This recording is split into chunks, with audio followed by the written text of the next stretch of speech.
Hello learners and welcome to Natural Sciences lesson. In this lesson you're going to be dealing with chemical reactions. But before we start, did you know that it is through chemical reactions that you and I are able to grow, think and heal?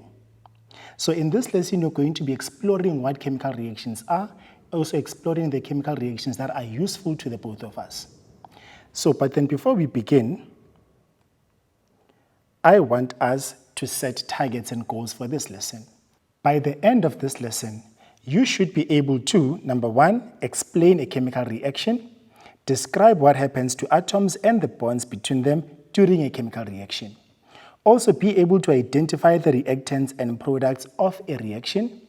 And then you also need to be able to give examples of chemical reactions in indigenous practices. You also need to be able to display an understanding of the concepts of chemical reactions and chemical bonds. And then lastly, you should be able to write word chemical reaction equations for whenever you're given a particular reaction. Now, in order for us to be able to achieve these targets and these goals that you have set, we need to break the main idea into small concepts that we can tackle bit by bit.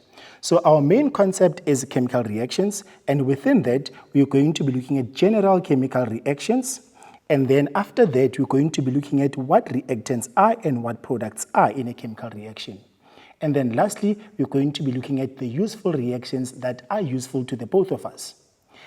But then, we also need to know that before we begin this lesson, there are certain things that you know, and we're going to be making use of those things to answer certain questions.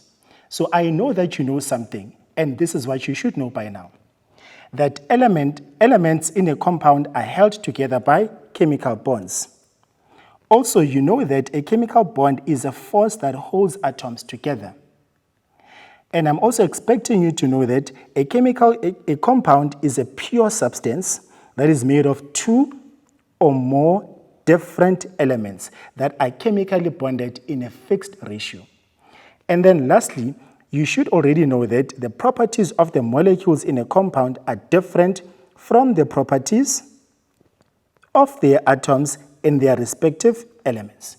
So that's what you should already know by now. Now, using what you know, let's answer a few questions. To begin with, we have this question that is asking us, what holds the atoms together in a compound? So we know that atoms are held together by chemical bond.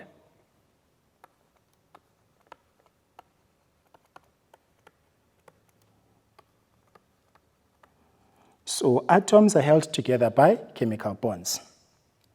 Now we're looking at this particular diagram here. So the following diagram shows how carbon and oxygen react to form carbon dioxide. Remember that oxygen is part of the diatomic molecules and they exist as two. Whenever you're writing them as a formula or as an equation, if they are not bonded with anything, you write them with the two. For instance, we know if you're talking about oxygen, this is going to be O2. So that also gives us a clue of what this particular reaction entails. So the following diagrams show how carbon and oxygen react to form carbon dioxide. So we have this particular element, this molecule forming this particular compound.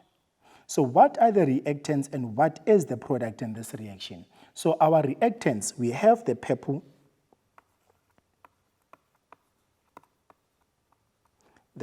circle, and the red circles. So these two they are our reactants. And then our products,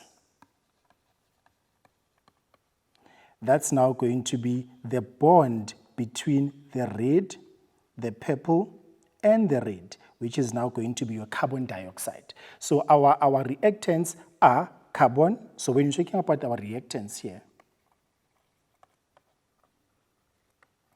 we have carbon and also oxygen.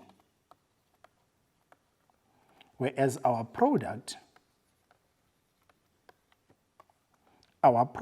we have carbon dioxide. Let's write it nicely. It's carbon dioxide. Then the next question is asking us to write these names on the diagram. So obviously this our first one, because it is just one and not a diatomic molecule, this is going to be our carbon. And this is going to be our oxygen. And this is going to be our carbon dioxide. That is going to encompass carbon dioxide. That is encompassing one oxygen with another oxygen and a carbon in between. And this is just a bond between two oxygen atoms, and then this is just the carbon. So that's what we have. So throughout this entire lesson, you're going to be making use of certain words that might be new to you, and some of them you might have heard them somewhere.